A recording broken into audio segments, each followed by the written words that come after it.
Welcome to the Athletic Football Show. I'm Robert Mays. We got a fun one on tap today. It is quarterback day here on the Athletic Football Show, digging in all the way to the 2024 quarterback class. And here to help me do that are our two draft nerds here at the Athletic. First of all, it's my friend, Nate Tice. Nate, how you doing, buddy? You don't have to demote Dane like that. Going from expert to nerd. I think nerd is actually a better term than expert when it comes to this kind of stuff, because expert implies like an aesthetic distance where you're almost like a scientist. Dane loves this. Dane loves getting into the nitty gritty of this. So I actually think nerd is a term of endearment when I'm throwing it around in moments like this. I feel like a geek might be more hands-on.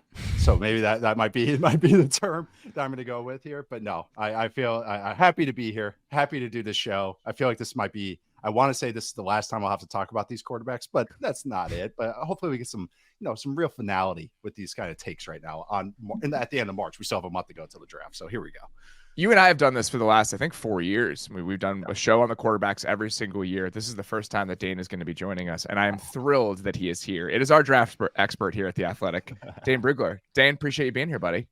Oh, this is going to be fun. I just finished watching some Cortland State tape. They've got a pretty good receiver. We might have another Pierre Garcon, D3 receiver on our hands, and it's a busy day for pro days. We had Washington State today. Jayden Hicks, my top safety, ran in the 4.4s, so kind of the last data point for him. But yeah, no, this is going to be fun. I always enjoy this episode, especially because Robert, you bring such a fresh perspective because you have brand new eyes to these quarterbacks, right? Sometimes you're in lockstep with what you've heard. Other times you see totally different things. And obviously Nate and I have been talking about these quarterbacks since September. So there's a lot of things that we're going to dive into here. It'll be a lot of fun. It's always so fun because when I open the film, Nate and I were talking about this the other day when we were talking about Washington's offense, because I don't really watch a lot of college football. I watched the national championship game, but they got stomped on in the national championship game. So that was really my only exposure to what they looked like offensively, and some of the Texas game. But when I turned it on last weekend, I was like, oh my God, I love this. And it's like I'm unwrapping a present when I watch the college film, because I have no idea what's waiting for me on the other side. And these quarterbacks are no exception. We're going to talk about all the guys at the top of the draft, the guys that are potentially going to be going in the top 5, all the names that you guys have all heard of. We're also going to be talking about some guys a little bit further down, maybe where they fit, what type of prospects we're talking about. But let's just start with a general overview of this, Dane, because we always knew that quarterbacks would define this class to an extent, right? Because Caleb Williams and Drake Maye were names that have been bandied about for years now. I mean, it feels like at least a year and a half, maybe 2 years. We knew these guys were coming eventually. But now it's taken one step further because we have Jayden Daniels' emergence. And now it feels like because teams like Minnesota are trying to squeeze something out of this draft at quarterback, we might have 4 guys go in the first 4 picks. It doesn't even sound that crazy now. It actually seems like that's where we're trending. And it also feels like even independent of those top 4 guys, there is a group of 3 or 4 others that could potentially be second, third round players that teams want to trot out as starters. So as you think about this quarterback class in general, Dane, how do you think it profiles compared to some of the other ones that we've seen in recent years? Yeah, just the idea that we could have quarterbacks go 1, 2, 3, 4 is crazy. But I think just when you take a step back and look at how first-round quarterbacks usually go, there's a lot more Trey Lances where they're drafted earlier than they probably should be, as opposed to the Jordan Loves, who were probably drafted the appropriate spot where they were taken. And so, like you said, Caleb and Drake, we knew. I've been pushing that J.J. McCarthy agenda since the summer. You sure have. Once he got in front of coaches, it was over. The intangibles were going to just set him apart, pull him in. And then, the Jayden Daniels conversation is going to be a lot of fun to talk about because he's been steadily rising throughout the year, but not a perfect player. And so when you take a step back and really examine these quarterbacks, it's tough to do from a broad perspective when we can't do it in a vacuum, right? We have all these preconceived opinions, maybe based off of what we've seen, what we've heard. But in all 4 of these guys, the top 4 at least, they've been in very different situations, very different offenses. What J.J. McCarthy was asked to do is wildly different than what Jayden Daniels was asked to do. So the talent, the scheme around all these guys, very different. And that's just an extra element that makes this quarterback class even more interesting. And there's a lot of intrigue, Nate, just because that second layer, I think, is a little bit better than it's been in recent years. Dane, after Anthony Richardson, I don't think you had a quarterback prospect, another one in your top 100 last year. But now you've got Yeah. Bo Nix is up there for you. Michael Penix is up there for you in like the 50s, 80s. And then Nate, you had Rattler and Nix in your honorable mentions just outside of your top 50 players. So even outside of the guys who could go in the top 5, there are a lot of interesting names lingering in this class as well. Yeah, the QB3 discussion was originally like a subplot on Prospects or Pros this entire year. Dane kind of had McCarthy the whole time, give or take. And then I had my QB3 rotated like a spinal tap drummer. Like just, it felt like every time I was like, Riley Leonard gets hurt. Yep. You know, Tyler Van Dyke gets benched. It's like anytime I tried to trot out a new guy, Daniels kept rising. J.J. McCarthy kind of kept doing his thing. That was one of the called shots. Him and Quinyon Mitchell were Prospect to Pros called shots that in the offseason process they would both rise, and those were called shots by Dane. But I would say this next group, they're names that are very prominent in people's minds. You have Bo Nix, Michael Penix, Spencer Rattler. Rattler. Playing college football for 25 years. Forever. I graded Spencer Rattler 2 years ago, going into the 2022 draft, I believe it was. Yeah, it was. Yeah. I think he was my QB1 going into that process. So he's been on the radar forever. Nix has been on the radar forever. Penix has been on the radar forever. They have qualities. They all do. But it really is, like we talked about with other positions, what kind of flavor you like. Do you like Nix? Some of his runaround stuff, some of his accuracy stuff, enough arms, got decent size. Do you like Penix? Pushing the ball, doing all that stuff, not taking sacks. Do you want Spencer Rattler, who throws one of the prettiest balls you'll ever see and does some kind of the minutia stuff that you want to see with the quarterback, with this quarterback group? But yeah, those 3 guys are probably rated higher than any of the guys that I have of that next group for last year's class, which was like Jake Haener from Fresno State. Hendon Hooker. Hooker. I had Tanner McKee up there a little bit, but that was like a 4th round grade. It wasn't any these guys I look at as more day 2 guys. So it's an interesting group that, of course, that's why they're considered day 2 guys, because they have blemishes, but they do some interesting things as well. Go back to past classes too. You look Malik Willis or Kyle Trask, or these guys are so much better than the second and third tiers that we've seen. Yeah. These guys are legitimate, number 2s who could potentially be number 1s in the right situation. So yeah, that makes it for just an even more spicy quarterback group. And I also think that we're going to have teams, especially outside of the top 10, maybe without the ammo that a Minnesota does, that are going to need quarterbacks somewhere along the process. And I think that's why that second tier even becomes more interesting. But let's start with the guys at the top, and let's start with the presumptive number 1 pick in this draft, and that is Caleb Williams. At this time last year, Caleb Williams was considered one of those guys. That's what I'm going to say. He's one of those guys, because generational is just out the window now. It's a silly term. It always was a silly term. But I would say one of those guys comes along every few years. And that's just the prospect that we identify very early in the process, maybe from the time they're a freshman or even when they're a recruit, and throughout they kind of keep that standing. And the last one I would say was probably Trevor Lawrence, but Caleb Williams was one of those guys coming into this year. But then over this past year, it feels like the conversation got a little bit more complicated, right? USC fell off a little bit, and in some people's eyes, maybe he fell down from that class of prospect. Dane, there was a moment where you had Drake Maye ahead of him when you were stacking up your big board this fall. So now that the ups and downs of the season are over and we have some distance from all of this, Dane, and you have some space to maybe place him, where does Williams fall on that spectrum between a very good prospect and one of those guys that we've talked about in the past? So on the spectrum, I think he falls closer to one of those guys for me, no doubt. He's not Joe Burrow, in my opinion, who, to me, over doing this the last 10 years, is the ultimate one of those guys. But I think he's close to that Trevor Lawrence tier, where if he continues at this upward trajectory, even his bad is going to look pretty good for most NFL quarterbacks. And that's kind of similar to Lawrence, right? Even when it doesn't always look great for him, it's still acceptable quarterback play for the most part. And so is there going to be volatility with Caleb? Will there be more ways for it to go wrong? And so, if example, one of the main reasons, for me with Caleb, when I look at it, his development, can he efficiently get to second and third reads without taking off, relying on his feet? Honestly, that's been an issue with past Lincoln Riley quarterbacks, and it's an offense where there's more reading pre-snap than post-snap. And who did Lincoln Riley learn under? Mike Leach, right? So we've got Y-cross and mesh and a lot of air raid concepts, and you see that on Caleb's tape. So now projecting him forward, How does Caleb develop as a post-snap quarterback? I know he can do it. I've seen him do it, but getting better and more controlled and more consistent, I feel like that's kind of the crux of determining how high Caleb can ascend in the NFL. And I mean, that and the fumbles. Ball security has to be better. But Yeah. the main thing is the post-snap, because we know he can move around and create and all that, but within structure, working post-snap, can he do it? To me, that's kind of what's going to hinge on him living up to that immense potential that he has.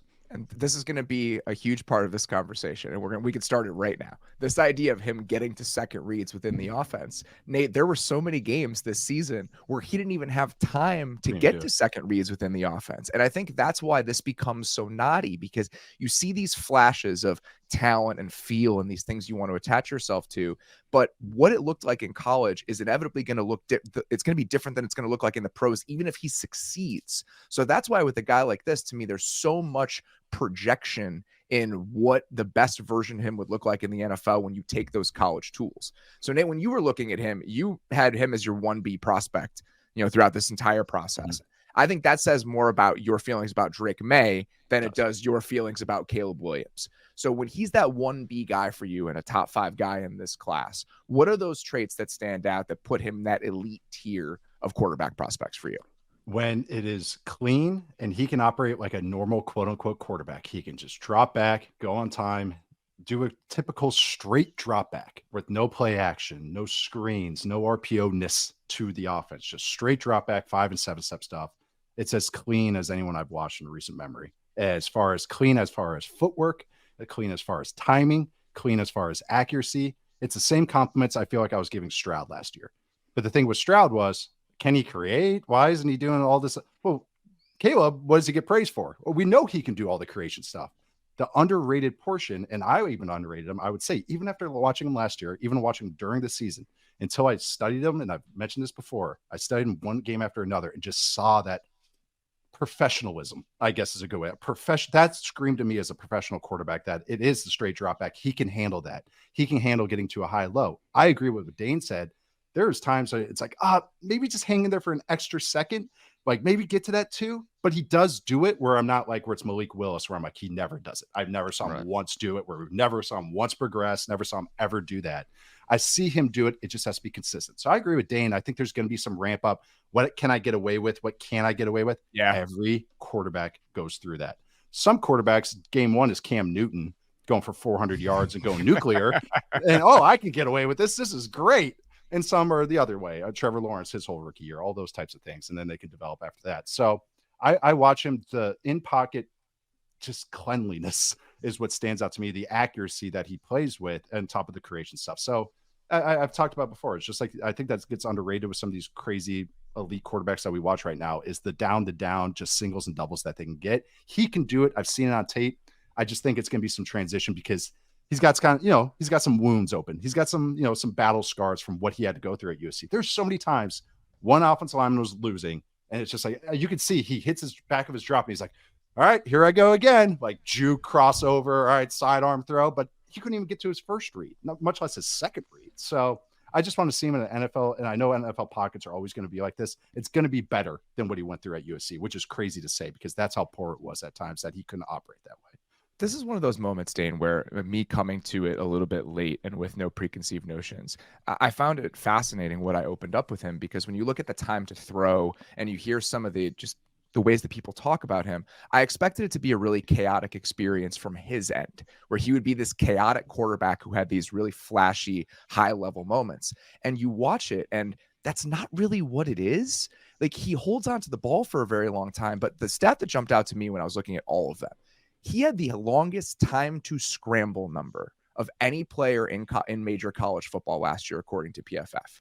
It was 6.57 seconds on average before he scrambled. He moves around a lot, but he's trying to move around so he can find space within the pocket to throw the ball. So even if there are maybe numbers or quick explanations of who he is that make you think he's a chaotic player, I tend to agree with Nate where there's less chaotic kind of all over the place aspects to his game than it might seem at first glance. There's no doubt. And I agree with both of you.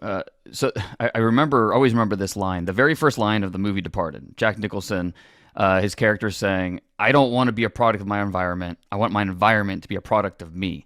And I think with Caleb, it's kind of a fine line because you want to play to what the defense gives you, but not at the cost of sacrificing what makes you such a talented quarterback. And with Caleb, his football awareness and his instincts are so just natural and rare. Wild.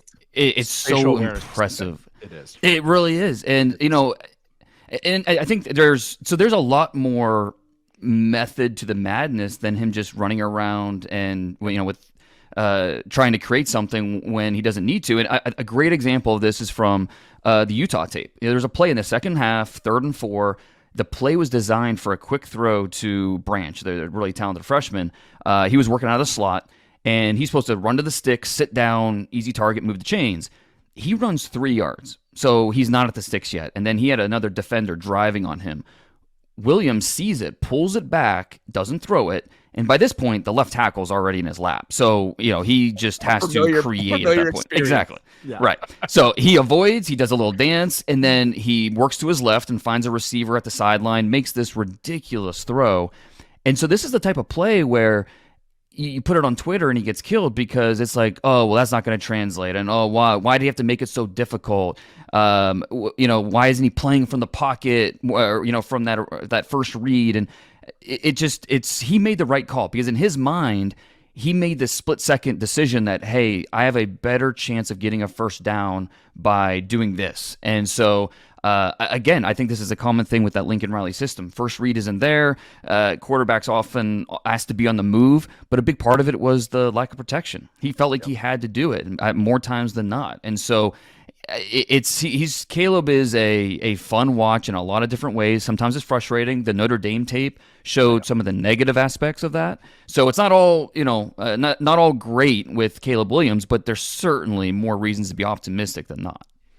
The Oregon game, there was a really good example of that. It was 3rd and 10, and he was hot, I think, coming off the left side, and there was a guy running just a hitch from the slot, and he turns it down, but the guy was short of the sticks. So he extends going all the way to his right and then throws back across his body for a first down.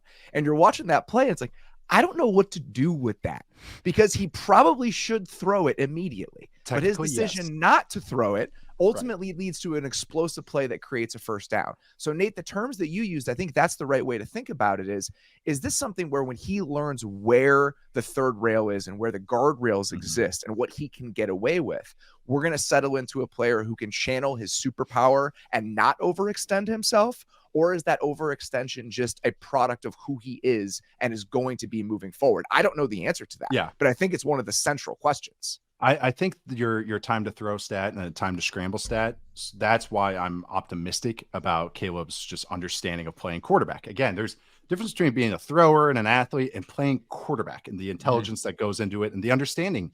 There is some point guard to it. So sometimes I got to score. I got to take it to the rack because I got a good matchup, and sometimes it's like I'm going to pass it 15 times to my teammates and never shoot. That's what the quarterbacks sometimes have to figure out what, that sliding scale. So why that time to throw one was so interesting. And we'll talk about the other end of this, a different quarterback in this class where this, I think, is a negative in his regard, is that Caleb is he's doing something that translates. He's working to find a throw. He's not working and his eyes come down. Never. Scrambles add up as far as taking hits, as far as just what's the strain does to your offensive line. There's a lot of good that happens with scrambling, but in the NFL, you have to pick and choose your spots. We see so many quarterbacks have to go through that. Josh Allen is the best example, I think, of it. Mahomes is the most timely scrambler. Compare that to what he was at Texas Tech. So, but I watch Williams, I watch Caleb. All those he's trying to find throwing lanes. He's not just going scramble, eyes down. I'm going to juke a bunch of guys. Sometimes he has to, but I think that's why I'm optimistic that this wildness to his game, the controlled chaos, translates better than we usually see with runaround guys that I typically see. I think that's the stuff that translates because that's the stuff that's very real in the NFL. You only can take so many hits at the quarterback position. Dan, I think your point about the feel and the awareness is so right. When you watch him play, even the way he navigates the pocket, there's an awareness of where pressure is coming from, where the alleys he can step into are going to be. Nate, there were a couple plays I saw him using cadence, getting free plays in college. Like that's the type of stuff, or the throwaways. He has so many smart throwaways to not take negative plays. So there's so many aspects to that where I do think his awareness, football intelligence, IQ is really elevated to an elite level. But Dane, where do you think the other superpowers are? Like the things that make him the number 1 overall pick outside of the awareness, what do you think those traits look like to you? Yeah, I mean, that awareness is such a big part of it. Like RPOs, zone reads. I mean, he has just a really good feel for that. But like Nate was saying, he's naturally accurate. He really is. Yeah. And the way he can layer throws or drive throws, it's still accurate. He uses the entire field. It's not like a guy that leans on a specific zone where he has to throw to his left, has to work over the middle. He can use the whole field as his playground. So I think he's comfortable throwing before receivers are out of their break or even going into their break. He can anticipate. Like you mentioned, eyes are always up. He's going to be at his best with receivers that are very talented or very they work well with scramble drill because that's his teammates call it baller mode. That's where he would really kind of shine and do his best. DJ Moore got some good practice last year. There you go. Yeah. He did not throw an interception on 3rd or 4th down at USC. I thought that was pretty telling. So, he does a lot of things really well that, and even him as a rusher too. Like you don't think of, I don't think we think of him as this. It's almost like a base runner in baseball where you don't have to be the fastest to steal bases and turn a single into a hustle double. You just have to have the instinct. And I think he has that where he's not going to run the fastest 40, but he understands. He led USC in rushing touchdowns each of the last 2 years. He understands how to get the yards that are there, and he is a good athlete. So I think that when you take the everything that he brings mentally, the passing ability, him as an athlete, you put it all together, and there's a lot of things to be encouraged about. He's a great example that athleticism shows up in different ways with players. It's not just speed. It's not just balance. It's balance. Yes. His contact balance is rare. He's so much stronger than I expected him to be. That was something that really jumped out to me because he's only 6'1", and I think the size concerns, again, just coming to this totally cold. And then I watched him move through arm tackles, and his lower half is like a lot thicker than I expected it to be. So again, those little subtle bits of movement and athleticism and explosiveness, there were just more of those than I expected when I turned it on.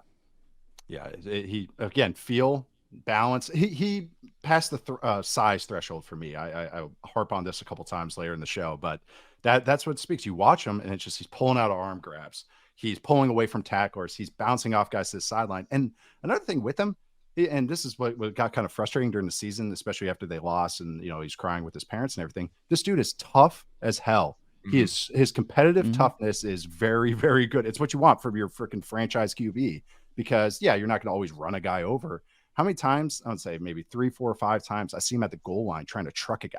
And that's another thing where you see his strength and his just true athletic grit come up. Well, he grew up as a running back and a linebacker. He never lost that mentality. So in middle school, he was he was a running back and linebacker, and you can still see him, with the look in his eyes where, if I have a chance to get that first down or get that end zone, I'm going to do it. So, there's no question. Dane, this is a lot of positive spin. This is a lot of why we think he can be a high-level quarterback. Paint me the picture of why he does not translate and why he doesn't end up working out in the NFL.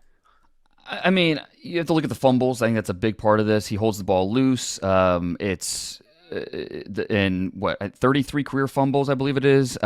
16 of them in 33 total in college. 16 of them came this past season as a junior. So it's something that has to get better. Has to be better at that. There are times where I feel like he is bypassing the single or the double, looking for the home run. Like in his mind, it's like, okay, I could take this, but I think this is going to come open, or I think that, and it's just something where, like we've been talking about, he needs to learn to balance that and understand. And this part of it is definitely the devil's advocate part, but the crying in the stands, I don't care. That tells me how much he cares. It's a positive. The painted nails, don't care. A lot of that stuff off the field, not a big deal.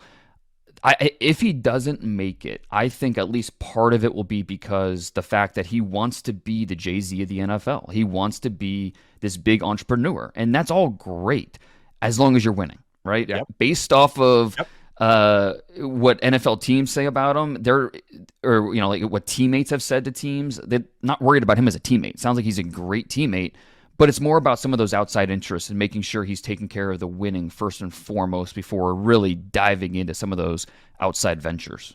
Yeah. That's the one thing we don't know, right? Even if you hear secondhand accounts from teammates, secondhand accounts from coaches, the way that guys are wired is such a huge difference between being a very good quarterback in the NFL and being a killer who wins multiple MVPs and is considered one of the greatest players of all time already, like Mahomes is. And that's the comparison that was made a lot just in terms of play style, but the wiring is ultimately going to matter. And Kyler Murray is a very good NFL quarterback. I think if Caleb Williams ends up becoming Kyler Murray, which we can talk about here in a second, that is probably a win for the Chicago Bears. Kyler Murray is not wired like Patrick Mahomes. And so where you end up falling along that spectrum, the approach that you take day to day. After Mahomes won the Super Bowl this year, the first thing he said on the podium is, we're going to win 3. It's the first thing he said. And that difference between what guys do and the discipline that comes along with how they approach the job every day, there's no way for us to know that until we see it in practice with him when he gets to the league. Or you lose 5 games in a row and you have a 3-pick game on Sunday or Monday night and how it bounced back. And yeah, no, it's for every athlete, but especially a quarterback, especially when you're a number 1 pick, especially when you have all this riding on you. He's handled it, I thought, fairly well. It's one of those things where it's kind of a self-fulfilling prophecy a little bit, or I kind of like what you want out of the answer. It's like, oh, if this guy, if I really like him, and he's talking about his branding and himself as a player, as bigger, as a business, man, I'm a business man. Like that is like, if you like him, you go, that's awesome. This guy's got vision. Look at the vision he has for himself. He's got a worldview. If you don't like him, you go, he's distracted, doesn't love football. So again, you don't know until you meet the guy, until you see it, but we'll never know until the first year kind of breaks out, the second year breaks out, how all things go. Outside of the stuff that Dane said, Nate, is there anything else that is in the back of your mind that gives you pause? Anything that you think could lead to maybe him falling a little bit short of those expectations? It's just that we always project, including myself, that's like, I've seen that the glimpses of you throwing over the middle, throwing on time, not turning stuff down to chase a bigger play. It's like you do that. That doesn't become more consistent. And then it becomes just, okay, he leans into the chaos too much. He's pressing all the time. So maybe it's a slower start and that kind of cycles on itself. He's going to a big city. Chicago media, if we've seen anything from this draft process, is very invested in this pick. Holy crap. Bears fans, chill. But I think really that's what it is. It's just a spiral. Situations we could say, oh, this is going to be a good spot. You just don't know what goes from that. So I'd say just maybe toning down the aggressiveness, some of the sack taking. I would say the glass half full of that is, look what we talked about with their offensive line. He's always looking to throw instead of scramble, but maybe he comes too slow to finding that balance. Some guys never find it. Some guys do. Some guys find it that works for them. If he doesn't find that balance, that works for him. I'm incredibly optimistic after watching him. I'm excited. I can't wait to watch him play every week. My biggest thing is there is a significant gap, even if you are optimistic about him, between what we saw at USC and what down-to-down effective quarterback play in the NFL looks like. And I think that's for a lot of reasons. It's his tendency to try to create, but it's also just the sheer amount of RPOs and play action. Like there just was not a lot of what you're going to see on Sunday, and there was not a lot of playing on time. You can construe that as a positive. You can construe that as a negative. But even if you want to take the rosy look at it, it still involves a projection. You still have to extrapolate the skills, the traits, and the talent because it's not going to be a one-to-one comparison. So I think that gap in what we saw and what we're hoping to see, there's no way to know how he bridges that gap. But that's what this process is about. And there's more learning curve coming from that offense than with other quarterbacks too. And not because it's anything on the player. It's just that the timing is different. They do a lot of one and done. You've already talked about it, but one and done shot plays, heavy play action, super designer guy running. And it's like 7 seconds. It's like, Jesus, Lincoln. Like that's also why so often he was holding onto the ball. That's it. Because when those designer plays weren't open, which they weren't open a lot this year, he has to go into creation mode. Yep. So I think that's part of the issue. And the Oregon game sticks out to me too, where even on plays that aren't designer plays, they're daring them to beat them. It's like press man single high the entire game and no one can get open. So this idea of, well, he goes into creation mode too often. He had to. He had to do it so many different times. So it's just so many different things to untangle in this conversation. 240 of his dropbacks the last 2 years were longer than 4 seconds. 240. And that just basically sums up what you guys just said. Oh, my goodness. If you're trying to paint the best case scenario for him as a player, Dane, what would that look like for you? I think it's some version of Aaron Rodgers, and maybe not peak MVP Aaron Rodgers, but some version of that, where it's the body balance is always in a ready to throw position, with velocity, with accuracy, the poise, the football instincts, and again, I think he's a better athlete than given credit. So, some version of Aaron Rodgers is the rosiest outlook for Caleb. I like that. And I would some version of Drew Brees for mine. So if you want pretty high, lofty comparisons here, Brees was a better athlete than people remember. You got to get 2018 Brees out of everyone's head. Remember freaking San Diego Chargers Purdue Brees. This guy was running around like crazy. So I understand that people are trying not to say Mahomes' name as part of this process. There are Mahomesian aspects to the way that he plays. And for me, it's the awareness is what sticks out, and it's the creativity from the pocket. Nate, we've brought this up so many different times over the last 6 months or so, but this idea of pocket playmaking, where what do the creative aspects of your game look like from the pocket specifically? That involves pocket movement, pocket manipulation, changing arm angles, changing throwing platforms, all of that. That's what he is.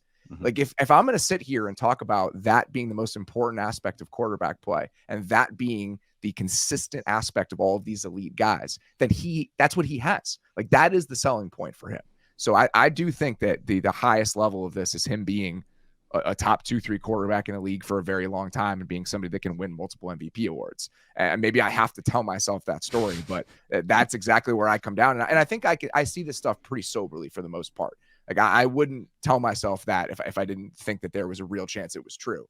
But on the flip side of this, Dane, what do you think is the worst case scenario for how this can play out?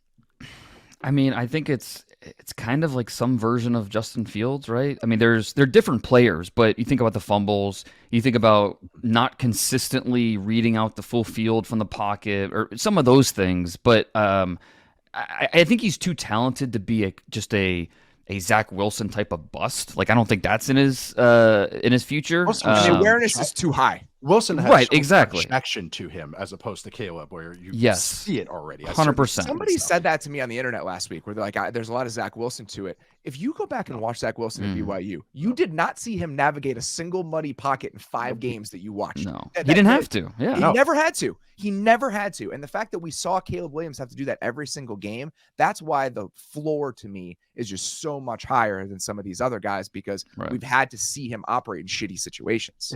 In the funniest way, his boringness of his game makes me think his floor is so much higher than people realize. Like the boring aspect of his game, not all the exciting stuff, the boring stuff, the singles and doubles that he does take or have seen him take. That's what makes me think, just like as Dane said, it's like, I don't know if I could see just a bottom where it's like, total bust here. Right. I feel like there's like a little Kyler to what he does, just like the running around, the size, like somewhere along the line, that's like a less athletic Kyler Murray. Like that to me would like be a worst case scenario, because Kyler's athleticism drives so much of what makes him a special player. But that's kind of where I landed. Like to me, there's like a diet Kyler to Mahomes spectrum that he can exist on, and I'm just not exactly sure where he falls between those two poles and extremes. Yeah. There really is no apples to apples. No. Comparison here. I mean, it's just tough. Shades of this, shades of that, and he's his own one-on-one player. It really is. All right, Nate. It's time. It's Drake Maye time on the Athletic Football Show. We've been building to this for a very long time. Still love Caleb. I want to make this clear before we get into the Drake Maye conversation. Everything that you just said, that is a very optimistic look at what Caleb Williams can be. But for you, Drake Maye is still the best quarterback prospect and the best prospect in this class. Why do you think that Drake Maye is just one small, slight step above Caleb Williams as you're projecting them moving forward? Be aggressive. Be aggressive. That is, I watch Drake Maye, and I know we're going to talk about it in a sec, but I watch him and I see his game more from the elite quarterbacks than I do with the other guys, even Caleb a little bit, of course, but as far as size, as far as athleticism, as far as arm strength, as far as the type of throws he prefers to throw, which is a lot of stuff downfield, a lot of stuff over the middle, and just whipping it. And eyes downfield, everything we talked about with Caleb Williams, his eyes are always downfield. I think Maye has gotten underrated with some of his creativity and some of his athleticism. I actually think he's faster than Caleb Williams, which I don't think should be a shock. He is. Yeah, at 225 pounds, give or take. I think, he's a fantastic scrambler. I think he's a smart scrambler as well. He's not a guy that's just going to run for the hell of it. And this year, where people are bringing up a lot of his scramble numbers, it's everything we talked about Caleb and his situation. Same with Maye. He was not getting a lot of help around him, especially this year, whether it's scheme, receivers, or offensive line play. I think watching him, though, watching this package of size, athleticism, arm strength, and I actually think the mental ability is way higher than I think people have given him credit for. He's already handling protections without looking at the sideline. That's a big thing in college. You'll see the fake cadence, the clap. Everyone at one time looks at the sideline, and then the quarterback walks to the offensive line and he's getting told what to do. Maye is checking into things against blitzes. He's maneuvering. Of course, that's part of the game plan. He's not just doing it. But the fact that they're giving him that onto his menu, onto his plate as a redshirt sophomore is another aspect of this game is why I'm so optimistic about it. It's like the fact that they're doing that already is a great, great sign. So it's just this combination of like, I see him, I see a lot of his game with what I see with a lot of the elite guys, not the Mahomeses, but the Herberts, a little bit of the Josh Allen, even a little bit some of the other guys that you see up there, like even a little bit Deshaun Watson when in his prime, because it's not in his prime right now. But but those guys where it's just aggressive, sometimes a little too much so, but I'd rather have that rein it back in. So I just watch him play after play, keep battling, bring his team back, toughness, athleticism. It's just everything I like in a quarterback and just one player right there. So yeah, it's been May Day since last May for me. It's just, I tried, even during the season, I was trying to be like, all right, am I doing this again? Or I just get suckered in. And I kept watching games, even his quote unquote bad games. I'm just seeing a lot of positives in it where it's not just a total outright terribleness. I actually think his worst game is against Minnesota, which I have yet to see anybody say. So that was his worst game. And not NC State, not Clemson, because I did see positives in that game. But the Minnesota game was actually the roughest one, which some of those interceptions in the Minnesota game, they were total heat rough. check game. He was trying for some stuff. And I was like, all right. And that was early in the season. And again, he's young. He's younger than Caleb. And so there's a lot of boxes that he checks that I think he's good or better that I'm just like, to me, it's more, I wouldn't say none of these guys are ever going to be no brainers, but for me, it's like, it's easy to give him a high grade because of all the stuff he can do. And Danny, you're not as high on him as Nate is, but you're very high on him. You have him as a top 5 prospect. You have him as the second best quarterback in this class, kind of a no-brainer top 5 pick. Where do you think you and Nate maybe diverge a little bit where you don't have him quite that high, but you're still optimistic about him? Because there was a point mid-season in October when I moved them up as my top quarterback and top player in the draft. And some of the reaction to pressure, some of the things down the stretch just really bothered me. It kind of, the NC State tape, the Clemson tape, there were times on those, and it wasn't all bad, especially because he wasn't getting a ton of help, but there were enough things on those tapes that, all right, yeah, that's where I've got a little bit of reservation, and it's not like, and Caleb was still Caleb, and so, okay, Caleb's still the top guy. But with Maye, what I love about his film is you can see the full inventory of throws. If you want to see the bang 8, okay. You want to see opposite hash, all right, he can do it. He put it out there. Pretty much any type of throw, he's done it over the last 2 seasons. He's got the fluid, explosive release. He can alter ball speeds really well. It's pretty natural for him. Dot throws on the move. You can see that he understands timing with some of the ways that he attacks leverage. And to your point, Nate, I think he's a very underrated athlete. He was a stud shortstop in high school. He was one of the best players on the basketball team in high school. And you watch his ability to create with the ball in his hands. He's one of the best third down scramblers I can remember doing this. So the last 2 years, he has 42 first down carries on third or fourth down. It's a crazy number. And just in terms of just 10-plus yard runs, only Jayden Daniels has more the last 2 years at college football. So love the toughness. And it goes back to my older brother theory. He grew up with a household of athletes. His dad was a stud quarterback. His 3 older brothers, college athletes. And he was the youngest, and he's playing up a level, trying to keep up. And the family calls him the most competitive guy in the family. So he's a quick reaction athlete. Now, again, the action, again, I love the reaction, but the action's not always the positive that you want to see. But again, nothing about his game is slow or passive. I'll bet on what he offers every day of the week. 6'4.5", 225 to be as twitchy and as slithery as he is. I just did not expect that. And that jumps off every time you watch him. And that point about the scrambles, Dane, that is what elite quarterbacks look like in the NFL in 2024. You need to be able to get necessary those with your legs. It is a non-negotiable part of the playing the position at the highest level. You need to be one of those guys that demoralizes defenses when they glove everything up on 3rd and 8. And he seems to be one of those guys. Nate, I was watching the Duke game. And I was watching the first 3 quarters, and I was just like, all right, I get it. It's the arm is insane, and he's such a fluid mover, and he's such a great athlete. And there was a 2-play stretch where he had a 45-yard handoff on a goal ball down the right sideline. And then on this, it was maybe 1 or 2 plays later, he resets and throws a ball to the end zone that the wide receiver couldn't hang on to, but it was an absolute missile shot. And then on that same drive, he had a key 3rd down scramble. And then there was a slot fade missile for a touchdown to take the lead. This is a 1-score game against your rival late in the season. And I just started laughing. I'm watching on the plane and on the way to owners meetings. And I'm just started laughing because I'm thinking about you and I'm thinking about what you want out of these guys. And the fact that he is everything you could possibly want in a quarterback prospect. Yeah. I'm going to compare him to the guy. Maybe he's just on my brain. It's like, I grew up with Dante Culpepper. So you got to understand what type of guys I prefer. And this guy, you're not going to get a lot of peps again, not a lot of 6'4", 260 pounders that set the accuracy record in college and all that. But it's that combination of stuff and the creativity. I kind of was early in the year when everyone was kind of making fun of me going, oh, Maye's your guy. I was trying to really emphasize this guy has some lobotomy to his game. He's got some wonkiness, some funkiness. He'll throw left-handed passes. He'll throw hook shots. I like that though. I do too. That's what I mean. Yeah. It's just that stuff has gotten underrated. I think everyone's like, oh, this guy's a big arm dummy. They watch him. They're like, oh, Breeze over here. Not Breeze. I'm sorry. Bledsoe over here. Different Drew B.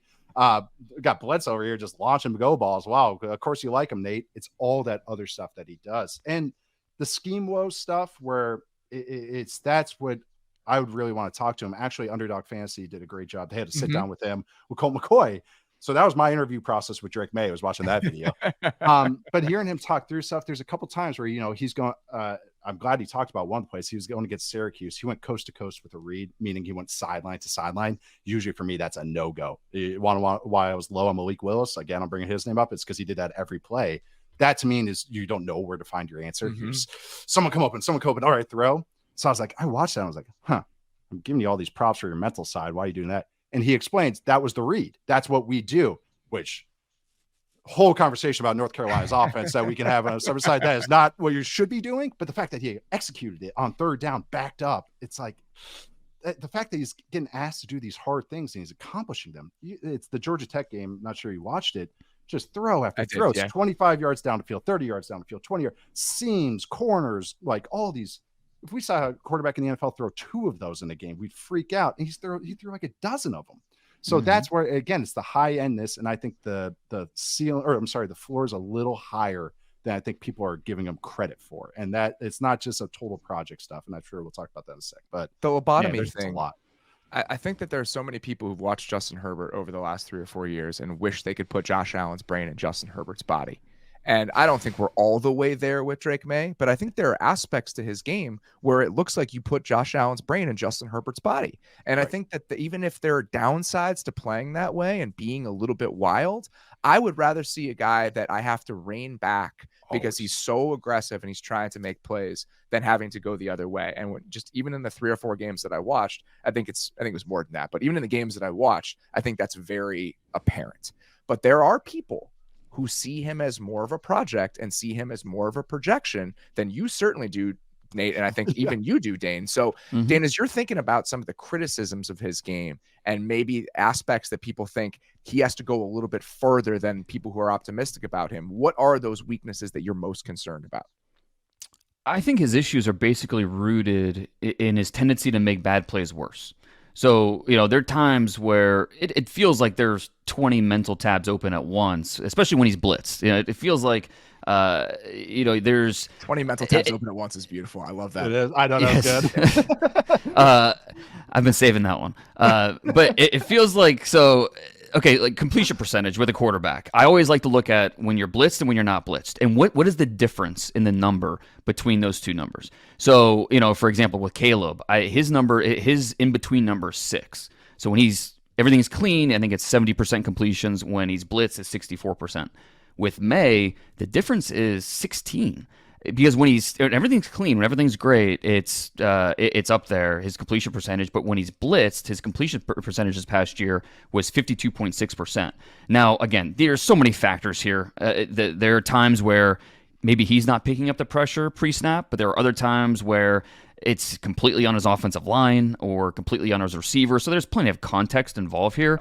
But I also think we have to point to the fact that he lost 181 targets from his top 2 receivers last year. The offensive line looks very different in 2023 than it did in 2022. So I think quarterbacks get put on the pedestals. And when we saw what we did on the 2022 tape, and then there's all these expectations for 2023, I think it's easy for those coming into it to say, okay, well, I thought he was this supposed to be this great thing, and here he's throwing this interception, he's fumbling against Virginia, he's doing, what that was that decision about? But a phrase that really stuck home for me when I was scouting Jordan Love out of Utah State was, okay, because there was a similar situation with him in terms of just the supporting cast and everything around him not going as great in his final season compared to his previous year. But when you look at his shortcomings, am I making are these reasons or excuses? Mm-hmm. And making sure that you're differentiating correctly. So, generally speaking, when he gets heated up from pressure, there are times where it's not just his feet that get a little fast, it's his mind. Yeah. So a juiced up arm, a racing mind, and that's what leads to mistakes and decisions that he knows he probably shouldn't make. And with experience, will he learn to play more controlled? I think so, but that's the projection. That's the hope. I'm going to bet on that all day. I'm going to bet on the physical skill set. I'm going to bet on the smarts. I'm going to bet on the competitive toughness. But I understand not everyone's willing to do that, and that's why the biggest reason why I think some are looking at him as more of a project than maybe we are here. The one other thing I noticed, Nate, and I'm curious what you think about this, there are some misses that kind of leave you scratching your head, where he'll sail a throw here or there. And one of the aspects that I thought was correlated to that is he'll drift and bounce in the pocket in ways that are sometimes unnecessary. Where with Caleb, it feels like he's trying to find space. And I'll watch Maye, and it's like, well, why are you having to take 2 hops to your left when there's no one in your lap?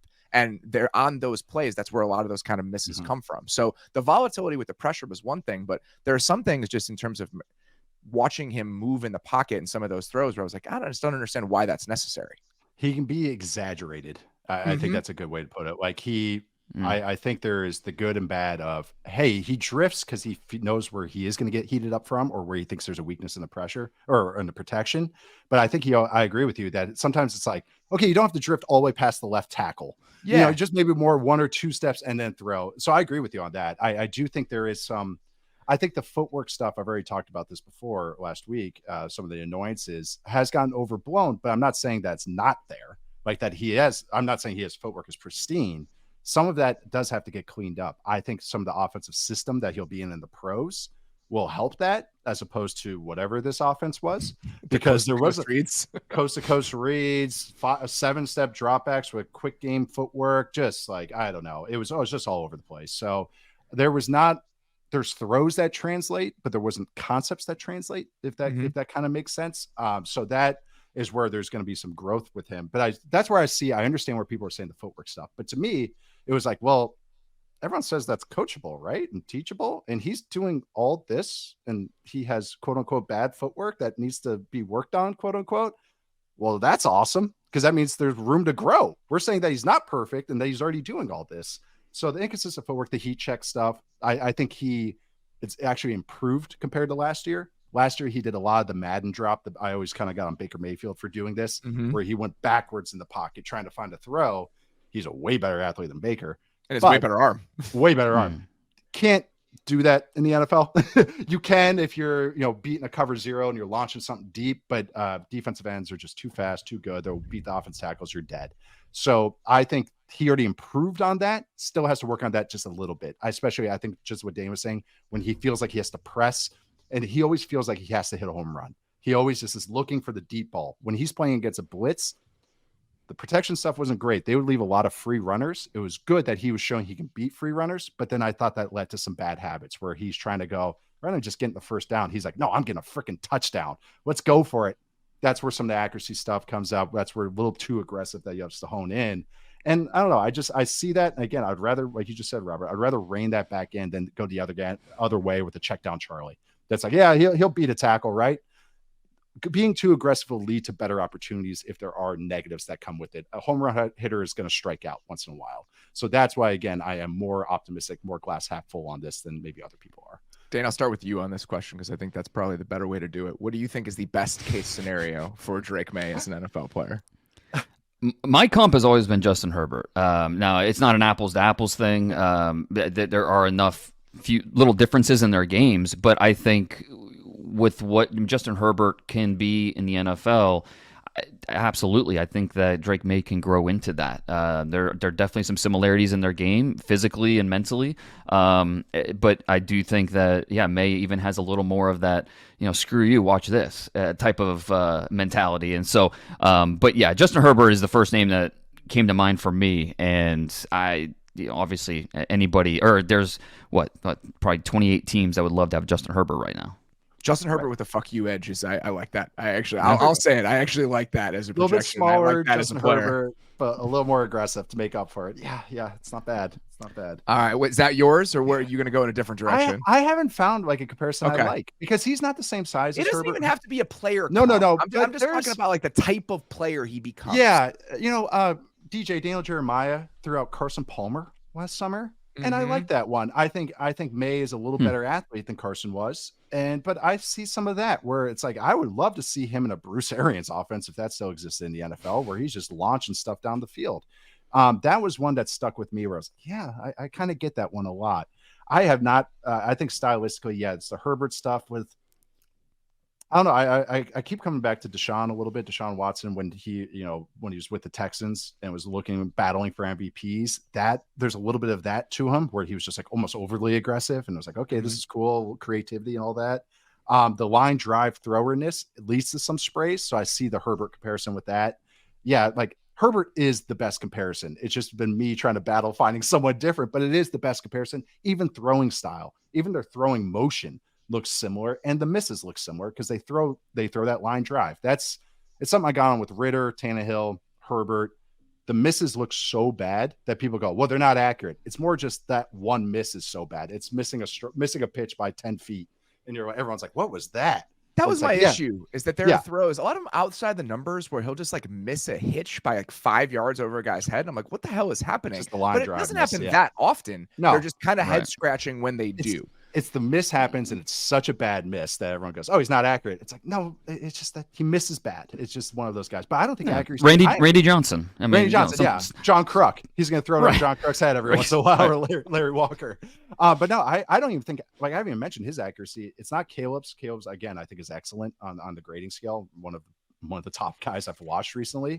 But Maye's, I would put good on the grading scale. And I would say his deep accuracy and intermediate accuracy is very good. So accuracy is wild. Yeah, accuracy with his arm strength, with what he does, that's a pretty awesome combination. Again, that's why I ended up so high on him. What do you think the worst case scenario is, Dan? So I'm going to use a comp that a scout gave me that this is who he thinks he is. He thinks he's a shorter Brock Osweiler. I mean. Go ahead, Robert. I want to hear your reaction to that. Brock Osweiler was so stiff, man. I know. This is, they could watch the guy move for like a game. I don't understand that at all.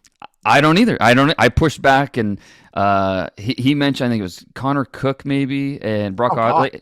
You could tell he wasn't a fan. I coach Connor Cook. No. Right. And so I just wanted to bring up those. That is worst case, but I disagree on. I don't think they're similar players. I can't see that happening. But just wanted to bring those names up as names that were brought up to me from a scout, at least what they saw. I think his athleticism gives him so much more of a high floor than guys like that. When we're talking about these 6'7" guys that cannot move, it's just a different type of player than I think you're watching with the Drake Maye personally. Because I just 100%. Think the athleticism gives him such a different. so many more avenues to problem solving than a lot of those other big stiff quarterbacks that have come along. I just don't see that at all. I already talked about this a little bit with the footwork stuff, where it's like, if we're saying he's accomplishing this without perfect footwork, look at the room to grow. He's an athlete. That's why it's easy to project growth. It's like an offensive line being talented or a receiver. And you're like, well, he has room to grow because he is so athletic. And another thing, Dane mentioned his 3-sportness starness. This guy wasn't going to QB camps every day since 6th grade. He was playing 3 sports. There's still room to project him. That's why there's some guys that have been in QB camps and they only play quarterback since 6th grade onwards. They're maxed out. They're maxed out as players, footwork wise, mechanics wise, because they've been coached, sometimes overcoached in some ways. That's why Maye has some of that FU creativeness to it, because he hasn't been pounded into his brain. No, you only do this. You only do this. He's like, I'm an athlete. I'm just going to make plays. And again, that's why it's easier to project. If you want my downside, I wasn't even going to ask you. Jay Cutler is probably my. I like that. I actually like that a lot. Jay Cutler, some FU throw, some athleticism, but then stuff where you're like, what was that? I like that. Yeah. Some of the recklessness. Yeah. That makes sense. Yeah. When I watch him, just my big picture takeaway, we're in an arms race in the NFL right now. You got to try to fight fire with fire if you're going to beat those guys at the end of the road. And if you're not taking those sorts of shots in the top 5, you're doing yourself a disservice. So even with some of the inconsistencies, even with some of the downsides, I'm going for the home run every single time with these dudes. And that's what he gives you. I mean, that if you're trying to engage in that Mahomes level arms race or Josh Allen or whoever, this guy's going to give you a fighting shot if it works out. And that's the bet that I'm going to make every single time. That's so Ryan Poles text you and say, Robert, which quarterback do we take at number 1? What are you texting back? Caleb. I want because I think that he's rare. I think that the awareness and the way that he navigates the game is rare. I don't think you can teach that sort of stuff. And you combine that with the high level throws. There are 4 or 5 plays a game that Caleb makes that just make you shake your head and laugh. And you combine that with the down to down nuts and bolts, like actual strong foundation of who he is as a player. And I think that combination is just hard to beat in almost any given draft. So I came in and I expected to like Drake Maye in the same way that Nate did. And I do like him, but I really do think that Caleb Williams is a special talent in a way that we just don't see come along very often. That's kind of where I landed. I mean, because I love Drake Maye. It's just, Caleb at the end of the day, there's just a little bit more. And it's just that football awareness. But both these guys, I mean, it's a no-brainer. It's a good year to have a top 2 pick, put it that way. I'll say this again. I've yet to give. I've only given, since I've been in media. I'm trying to. You asked me the other day, like, oh, how would you rate like your quarterbacks the last 10 years? And I've really been thinking on it for a week, because I've been in 4 different grading systems as well, so including my own that I've just made up in the last 2 years. So it's kind of one of those where it's like I'm trying to translate it all. But since I've been in quote unquote media, for the last 4-ish years, there's been 3 purple chip guys, and which I consider better than blue chip guys, which means I take these guys top 5 in any draft, no matter what my situation is. If I need a quarterback, these are guys. And that's Trevor and these 2. And it's just that I just think all of them, or including Trevor, but these 2 just have those MVP qualities. The Duke game, watch the Duke game with Drake Maye.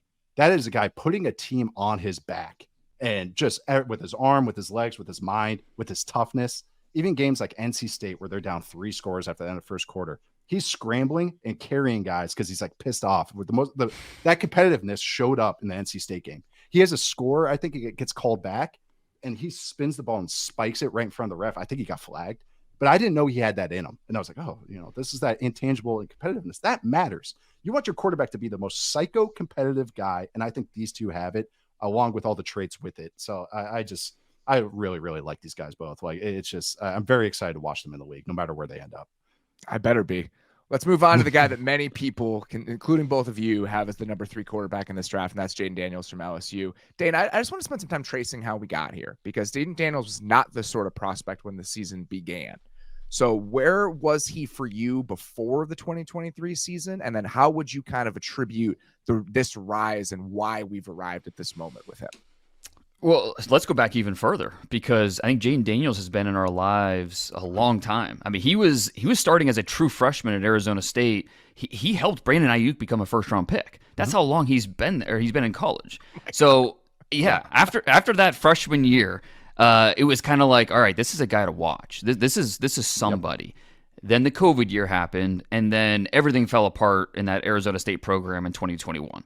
So he transfers to LSU for his fourth season last year, 2022, and he rebuilt his draft stock. He went from a guy that was looked at as a 6-rounder to, okay, maybe third round. Like, he has a chance to be a starter in the league. And so if he came out after the 22 season, he would have been drafted on day 2.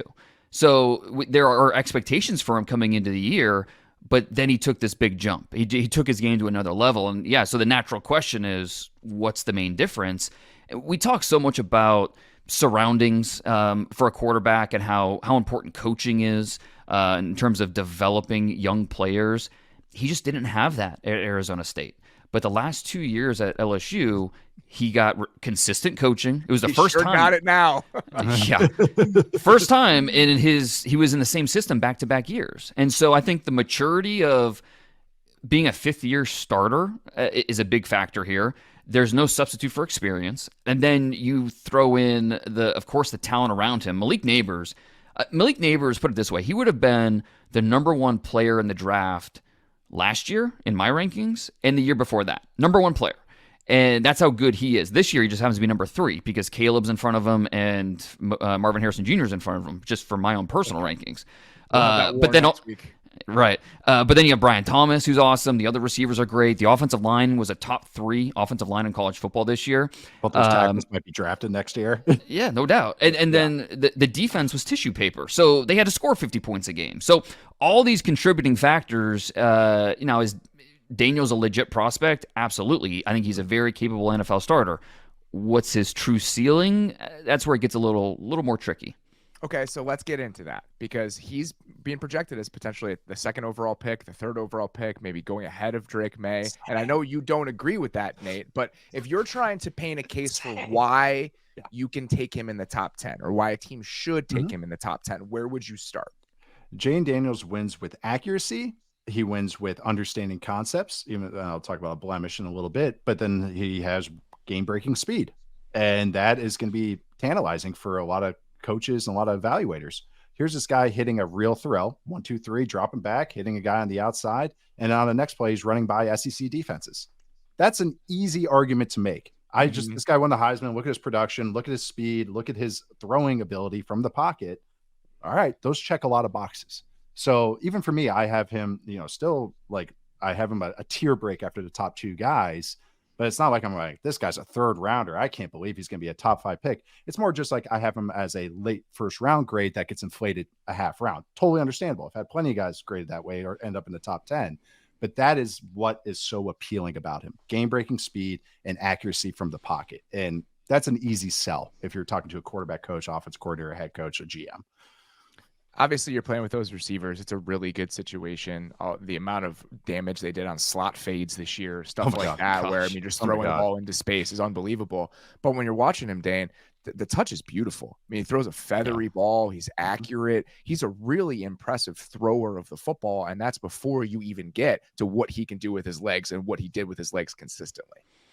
Yeah, my favorite part about doing a mock draft is all the reactions I get from people, especially in the league. And so when I did my first mock draft around Thanksgiving, I put Daniels in the top 10. I think probably to the Falcons somewhere. But that wasn't a thing yet. And so I got a lot of responses were like, oh, wow, like, do you think he's going to go that high? And it's funny because a lot of teams have been kind of late comers to what Daniels can do.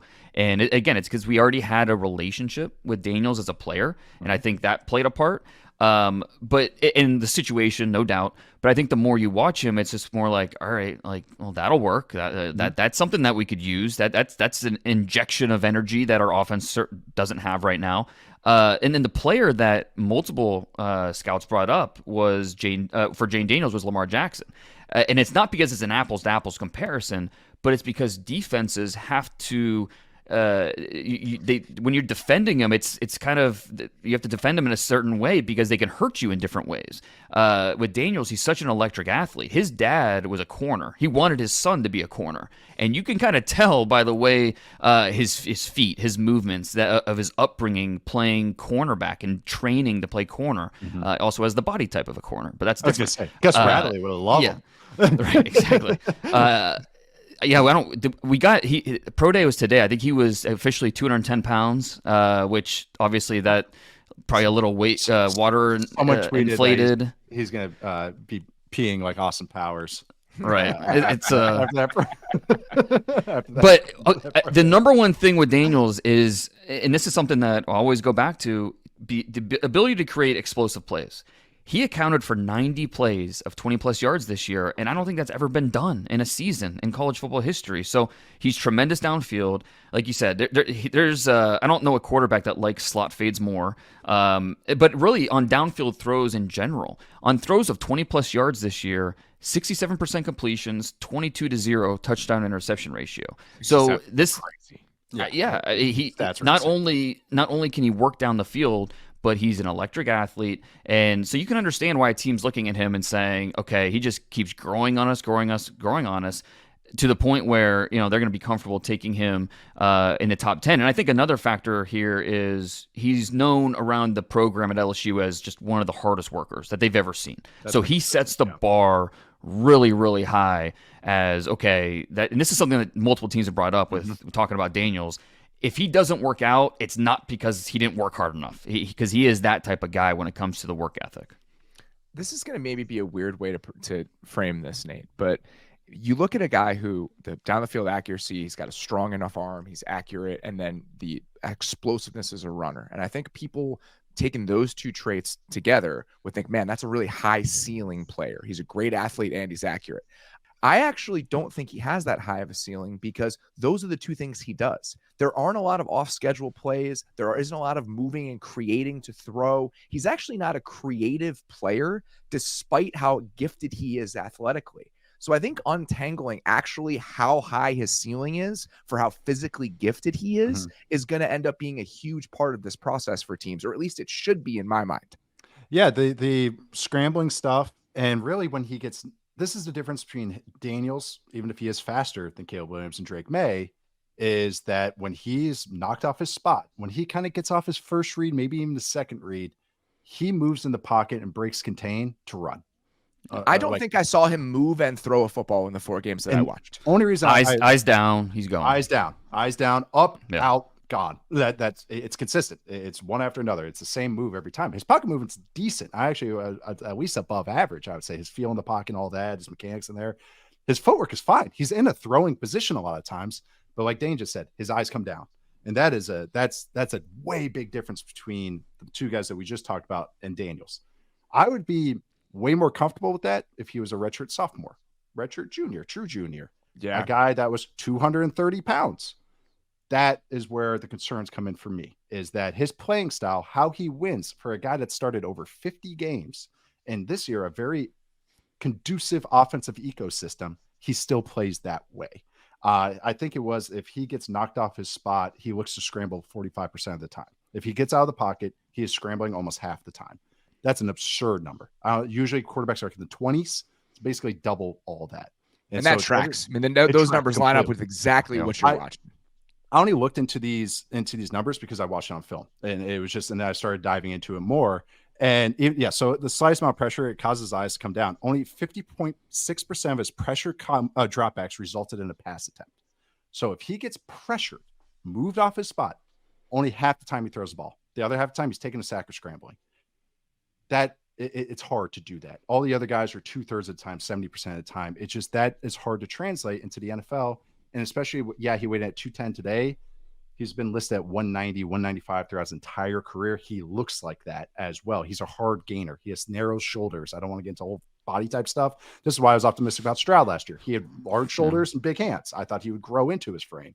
So with Daniels, it's like, all right, you're maxed out. If you're sub 205, historically, there are not a lot of successful quarterbacks sub 205. We'll talk about another 23 years old already. At 23 years old, and a program that has a good nutrition program. It's not like he's coming from FCS or a small school.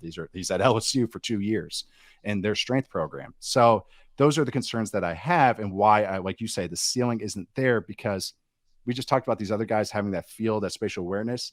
Daniels, in the weirdest way, almost feels robotic. even though he is such a good athlete. He's not a creative player. For however gifted he is, he's not a creative player. That's why the Lamar comparison, I've kept going like, I'm out on the Lamar comparison. I get what I agree. It's how they get defended, but as a runner, couldn't be any more different as runners. The runner, and then also the pocket manipulation and movement from Lamar is one of his superpowers. And when you watch Daniels play, that's just not an aspect of his game. So even if they're built similarly, I don't see it. To me, I think that he moves quicker than this, but you trotted out Justin Fields as a Caleb Williams comparison, Dane. I think there's more Justin Fields to his game than Lamar Jackson to his game personally, because it is an all or nothing thing with the scrambling, and he's more robotic and less creative than you want an elite quarterback to be. That's what I see personally.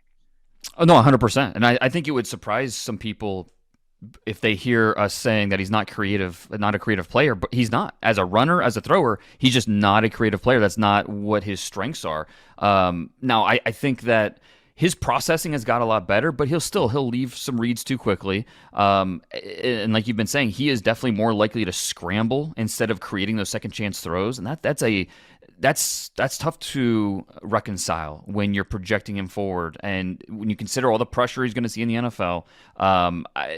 The big one though for me in terms of what is going to be a roadblock for him is just the size and his willingness to take hits. I mean, every time he runs, it's like he wants to prove how tough he is, and it's just like that has to stop. He has to go. His whole mindset has to shift from "this is how tough I am" to just strict body preservation, and he's never going to survive if he doesn't. So yeah, I agree. I mean, it's a really interesting quarterback that and we'll talk about comparisons here in a second, but it's hard to find an apples to apples one because he is so unique with what he offers.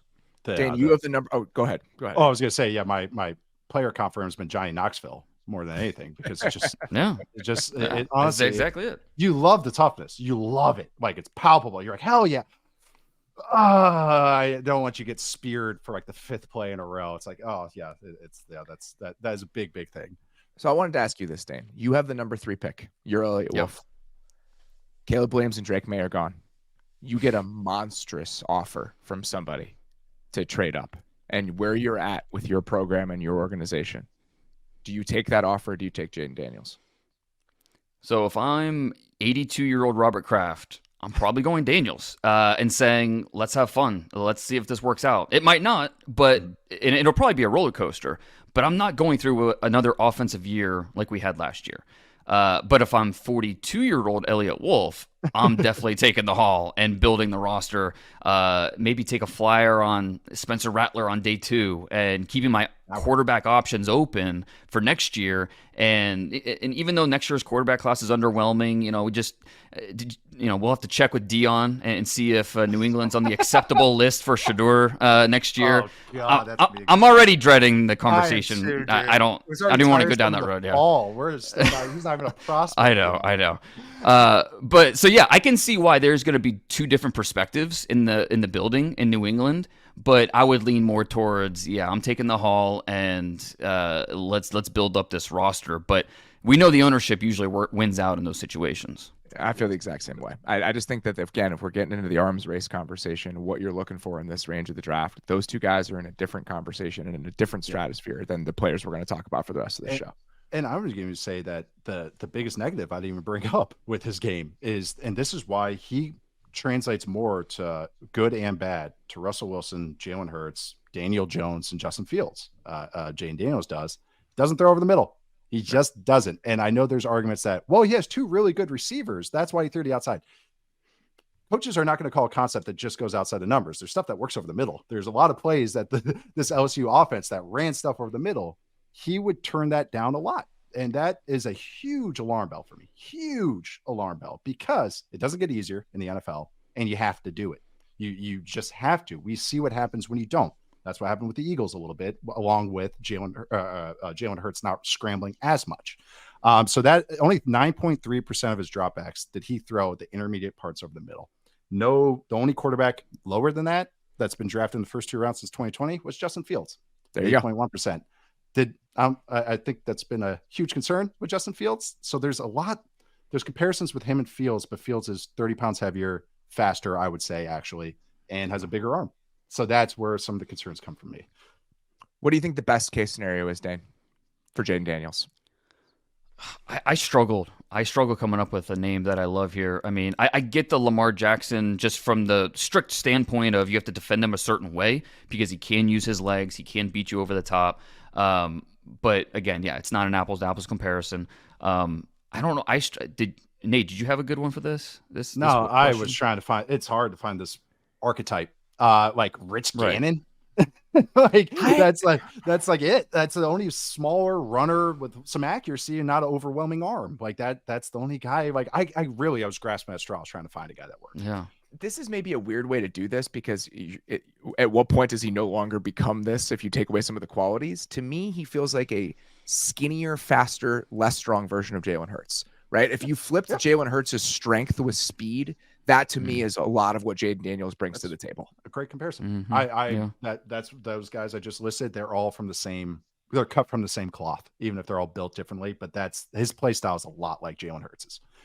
If you look at worst case scenario, I think we just listed several of them. So I don't think we have to harp on that anymore. All right. So in a world where all three of those guys are gone, Drake Maye, Caleb Williams, Jayden Daniels, it is very possible now that J.J. McCarthy could be the guy for a team like Minnesota or even Denver or the Raiders if they're looking to move up in the draft. And Dane, you've been trying to tell us this for a very long time with J.J. McCarthy, that he was going to be more of a sought-after prospect than people on the outside might be anticipating. So what about J.J. McCarthy and his game do you think has made him somebody that might be worth drafting in the top 5 for one of these teams? Yeah, and we're talking about him 4th, but wouldn't be a surprise if he was the 3rd quarterback taken, or who knows, maybe even the 2nd. I don't know. We'll save that. But look, I'm a Big Ten guy, so I've watched. If he goes ahead of Drake Maye, I will lose my mind. I'll lose my mind. Hopefully it's still a conversation up until draft night so we can have fun with it. But I get the people that go like, "Hey, if he goes 2, you're wrong." I'm like, right. I don't have to agree with how they get slotted. Right. But I mean, Michigan has been struggling to find that quarterback. Couldn't get over the hump against Ohio State.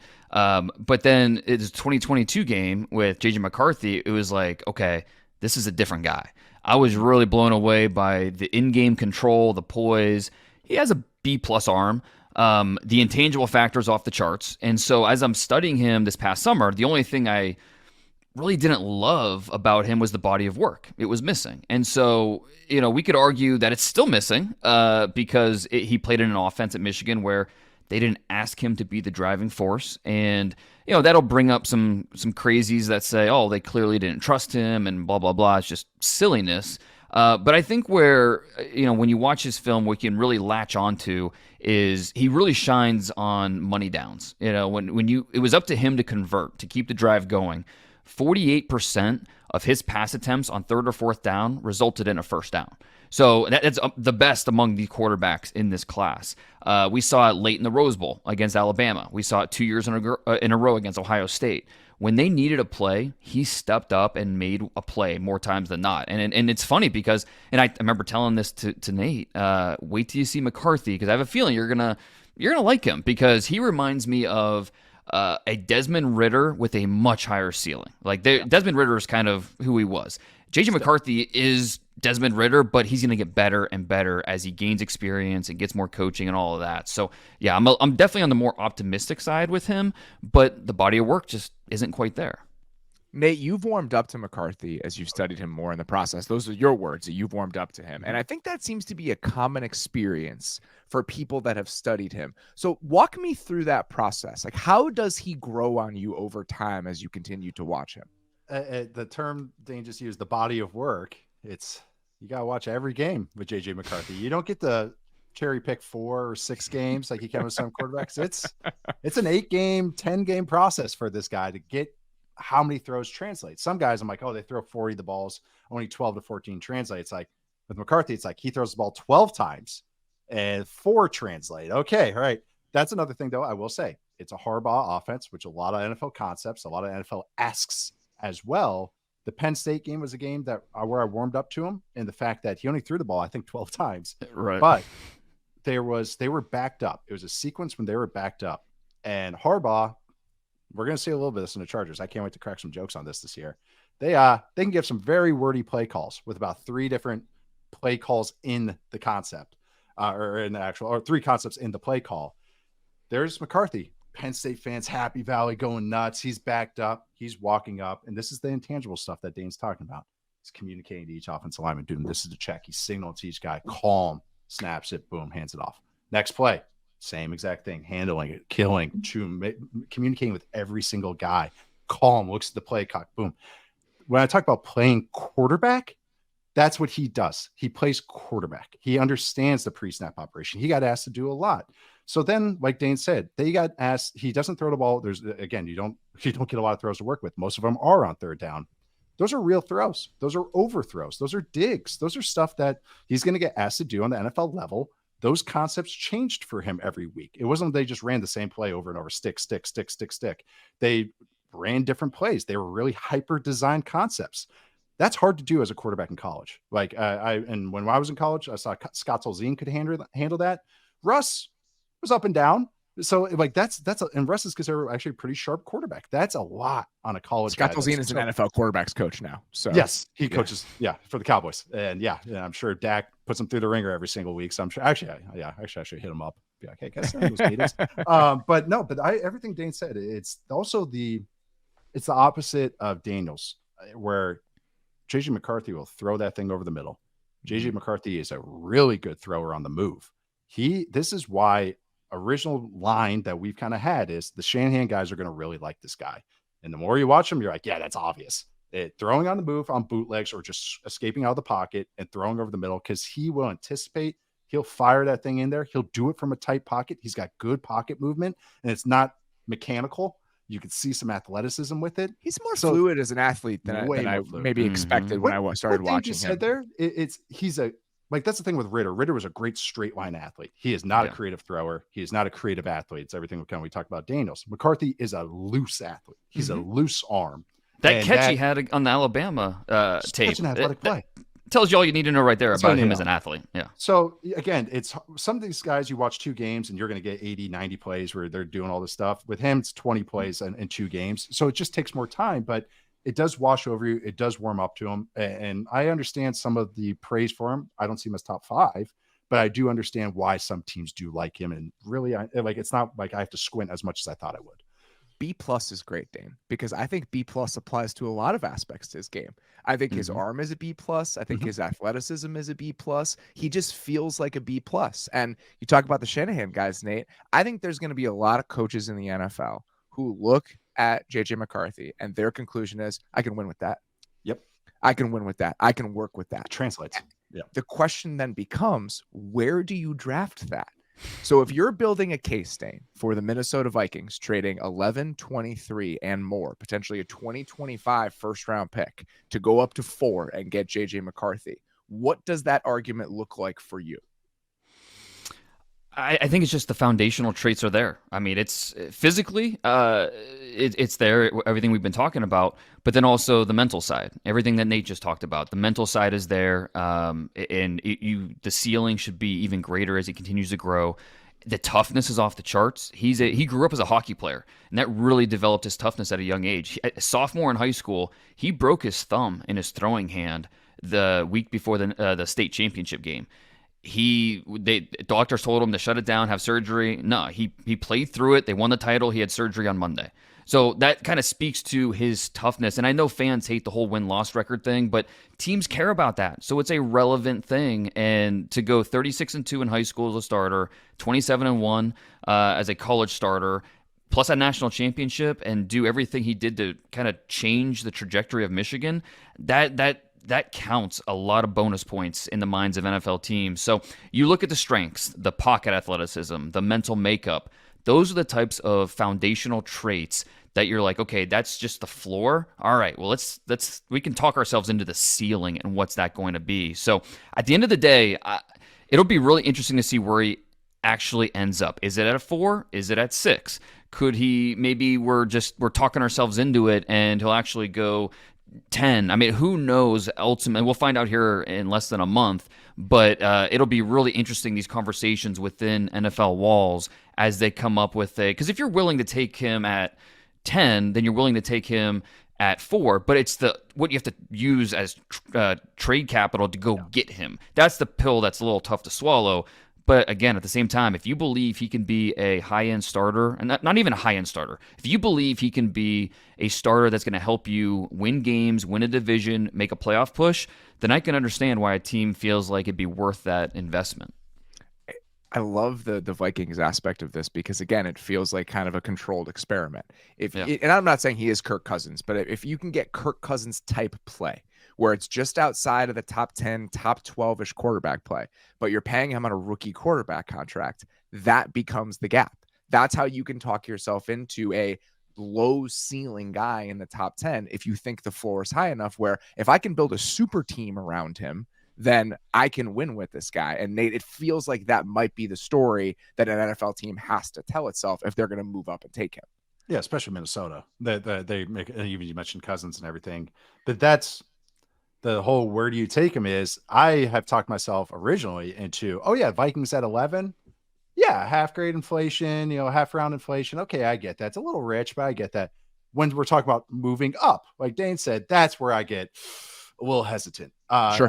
I do think the athleticism and stuff there, he has some of the same size concerns that I have with Daniels. What did McCarthy weigh at 218, 219 and at the combine with a little pudgy face, a little bloated face there. But I do have concerns with the weight stuff because it's when you pull out, it's more not even just durability. It's just work in the pocket. It's so hard. I have PTSD from watching when I was with Derek Carr. I really do, because it's just how easily he would get pulled down. And that's why it always sticks with me. Even guys like Cousins. Cousins is tough as all get out, but he is one of the few successful quarterbacks we've seen in recent memory that were truly sub 205. We don't know what McCarthy actually will weigh in, but say it's around that weight. It's like him and Jeff Garcia since the year 2000. That's about it. It's not a archetype that usually we see success in. So that's where, if you're taking a guy top 10, like sizes and durability is the number one thing I'm looking at. That's why I had huge reservations about Bryce Young last year. It's like, yeah, I understand the 20s, but top 10, that's scary for me. McCarthy, I kind of get into the same stuff.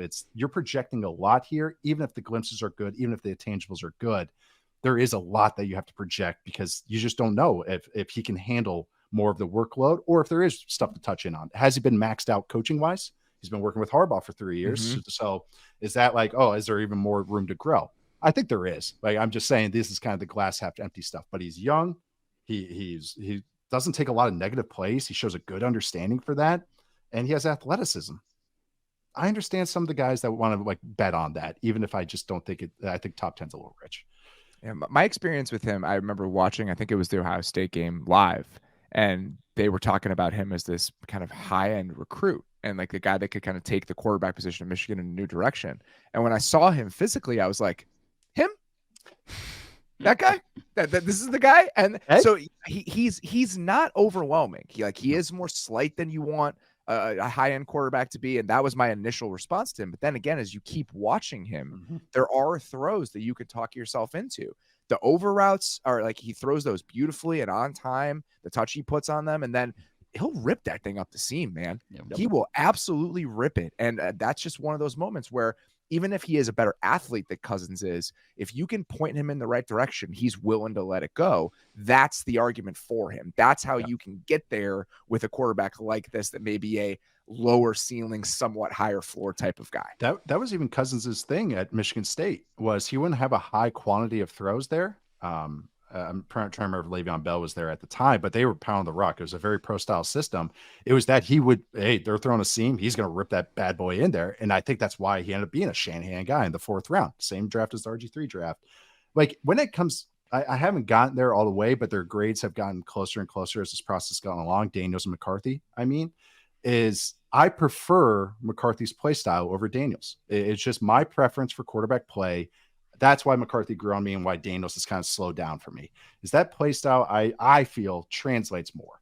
And you got youth on his side and athleticism. So that's why I see those guys getting closer and closer compared to Maye and Williams, who I think are just easy top 5. So that's my personal thing, but I just prefer this play style. I see this play style translating a little cleaner. What do we think the best case scenario for J.J. McCarthy in the NFL looks like, Dane? A more athletic Jared Goff, maybe. Like a guy that's a good one. or he's not Yeah. going to. What you just said, Robert, was perfect. You have to kind of lead him in the right direction. And I think that makes a lot of sense with JJ, because you watch the way they ran the offense, especially with some of those third down throws. A lot of it's schemed open. A lot of receivers are getting open because of the way they set up the concept. And so I do think that you have to hold his hand a little bit, at least initially, but he can get there. And so if he is a ceiling, maybe a Jared Goff level player, that's not necessarily a bad thing. And what did we see the Rams do? The Rams built a Super Bowl NFC champion winning team around Jared Goff after giving up a shitload of draft picks to go up and get Jared Goff, because the ways that you can wield that contract with a capable quarterback, we have seen that work out for teams. And I think that is going to be the path that teams are looking to take if one of these teams ends up moving up for him, whether it be Minnesota or somebody else. Nate, what do you think the best case for J.J. McCarthy is as an NFL quarterback? Yeah, like supercharged Goff is a pretty good one. The guy, he plays a lot like Kirk Cousins. Like that's what I see. It's kind of funny that the Vikings are the team that like has kind of an ID. Like that's just a happenstance for this comparison. But as far as size, even throwing style a little bit, but it's just everything about him, how he moves a little bit. He's a better athlete than Kirk. He's more apt to create, more creative, I think, than Kirk was or is. But I think that's where I could see his upside being just a little hypercharged Kirk Cousins, which can be a pretty damn good quarterback. Like if you get to that, this gets into the star starter bench bust thresholds. It's like, his star thing is smaller than those top two guys, but still there. There's just a little bit there that we can get to that point. Dane, what does the worst case scenario look like for you with J.J. McCarthy? Daniel Jones, maybe. And that's not even.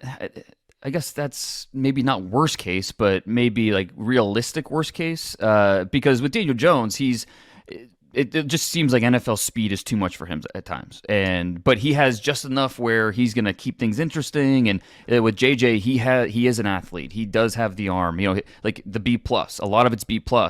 And does he have the little bit extra to get his team across the finish line?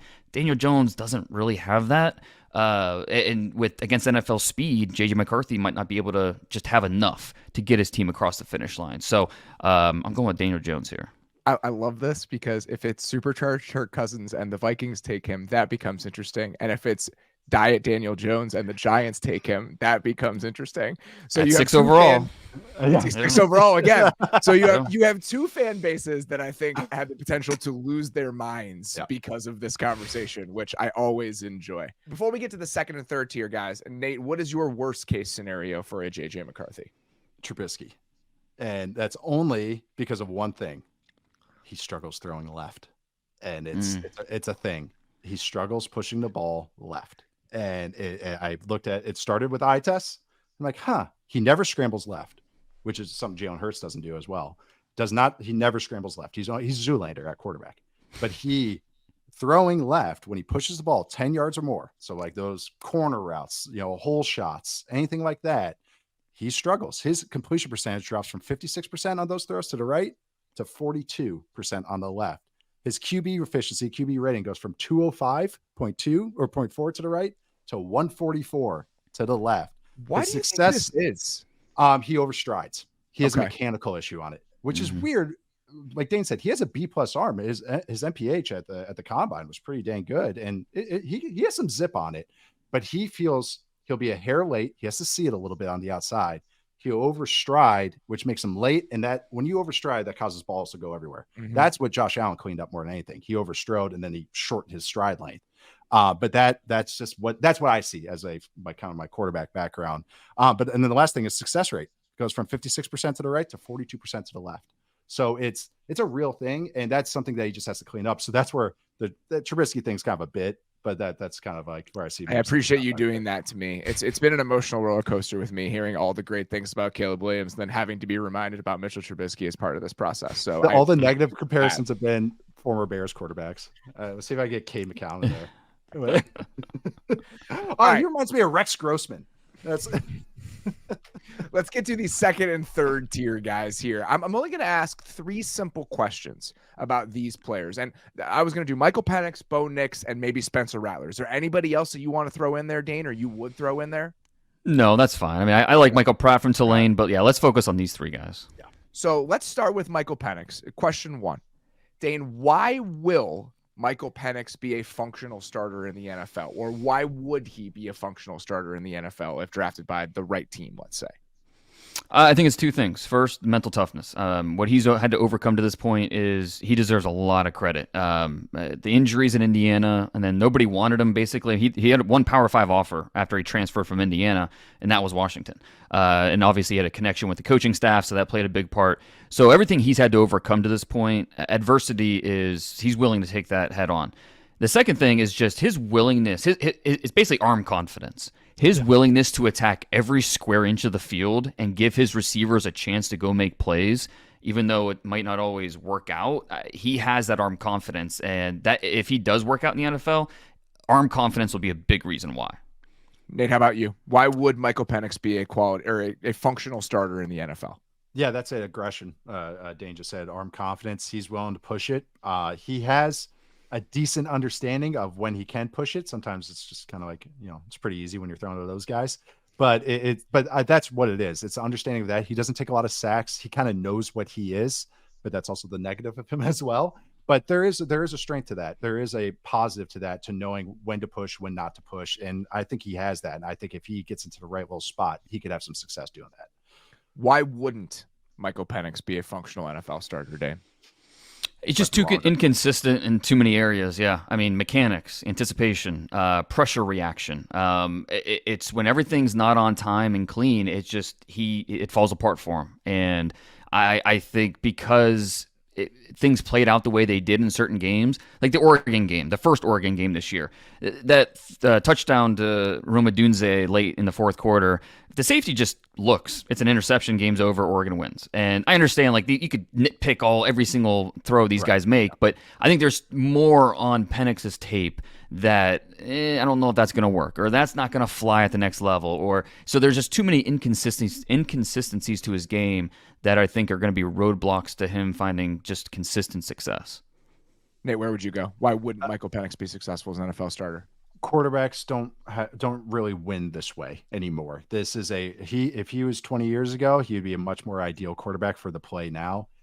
He's just not a creative player. And even Dan talking about, kind of the post snap stuff. He doesn't adapt well. He doesn't adapt well to a pocket. He doesn't adapt well to maybe a covered guy. He doesn't adapt well to anything that's funky that he doesn't anticipate before the snap. We saw it a ton in the college football playoff.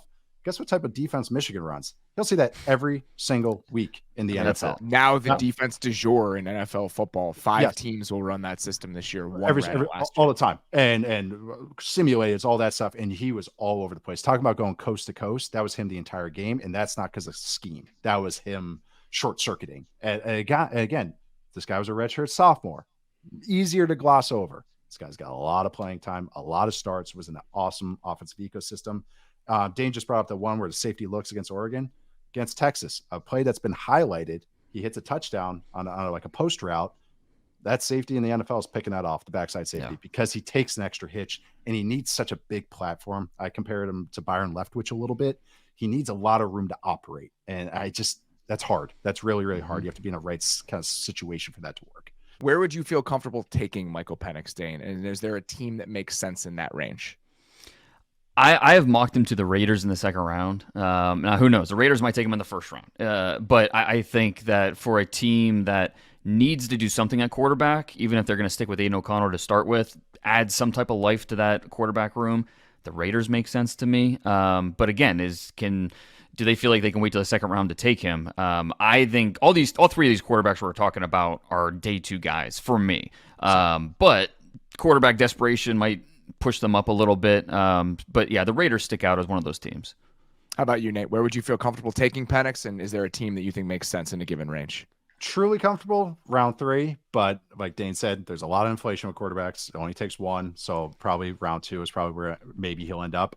Bucks might not be a terrible one just based on their football, who they have, Baker and all that kind of stuff. It has to be a spot, I think, where it's almost like the Hendon Hooker last year, where they have an established starter. He's older too. That's another thing with Penix. So and injury history too. We haven't even mentioned that. History. Yes. Yeah. So it has to be a right situation and maybe not one where it's like, oh, we're really going to grow this guy. So it's hard for me to find like that perfect kind of spot for him. But yeah, Bucks. And I think what Dane just brought up is another good one too with the Raiders. Let's go to Bo Nix, another guy who's played college football for 40 years and was in the Pac-12 last year. Why will Bo Nix, or why would Bo Nix be a functional NFL starter in your mind, Dane? Because he knows where to go with the football. I think he understands, okay, this is what the defense is giving me. All right, I need to go here. That and his scrambling can really give some defenses problems. So smart guy, high floor type of player. That's what I see with Bo Nix. I see a low ceiling as well, but I do see a high floor with what he brings. How about you, Nate? Yeah, I'm right there with Dane. I see a lot of Heineke here, and I mean that in a good way. I mean that I think of him as a high end backup because of what Dane said, or a spot starter. That maybe we get started out of this is because he has plenty of arm talent. He's got good arm, a good zip, plenty of athleticism. So if he were a spot starter type, it's like, hey, run around, make some plays because he can be smart, run an offense. He's gotten away from the recklessness, but he does have that creativity in his game. I'll call it creativity because I'm being positive here. He does have some creativity to his game, which I like. He's not a total mechanical robotic player. He actually plays some football. And again, the NFL, if the role that I picture him in, I really like that because he can go win you a game or start for you for a couple of weeks. So that again, that's where I see him as that spot starter high end guy. What? This is supposed to be positive, and you're just taking dings at him every 10 seconds. It's like, if he had to win you a game, I think he could probably do it. I even brought my main negative. Yeah, I'm waiting on it. Why wouldn't Bo Nix be a functional NFL starter, Dane? That's kind of my main negative is he plays way too loose. His eyes, his mechanics, things fall apart way too quickly. I mean, yeah, there are times where it works out for him, and it's like, yeah, go make a play, young man. But for the most part, it falls apart way too much compared to the positives that might come from it. So it's not going to fly in the NFL. Yeah. So you don't have a high ceiling as a player, and you're volatile enough to have a low floor. That seems like a tough combination if you're trying to talk yourself into a guy as a starting quarterback. And he doesn't throw over the middle. I don't get it. He doesn't push the ball. So it's yeah, there's some Heineke. That's these runaround guys. That's why I throw him at. It's just you're a Heineke. You're Heineke plus. Yeah. Sometimes you might be a Heineke plus because he's a little bigger, maybe a little faster. So that's what I'm going with. Where would you feel comfortable taking him, Dane? Same type of range where it's probably a late 2, but you got to take him a little bit earlier. You think if the Patriots do trade back, take an offer or take the trade from the Vikings and trade back, Nix would be a possibility for them early on day 2 as a guy that can come in and maybe you try him out, see if you have something with Jacoby Brissett. But I don't know. I don't have high hopes. All 3 of these guys, I look at it like this: if you're going to draft in top 25. That means you better have conviction that they're going to be a top 15 quarterback at some point during their rookie contract. And I find it very, very hard to think any of these 3 guys are going to develop to the point where they're looked at as top 15 overall quarterbacks in the NFL. So I don't know how you can justify taking them in the first round when you don't think that they are that type of player. Where do you sit, Nate? Where would you feel comfortable taking Bo Nix? Yeah, I'm right there. Late second, early third is where I have him graded. Might get that half round inflation. I mean, and you'd rather have him than Penix. You're lower on Penix than you are on Nix. I would because just because of run around stuff. Really, I think he's a better athlete and he can create more than Penix can, which I think matters so much for these guys. I want to be clear about this. Penix can't create at all. At all. He does not move and he does not scramble.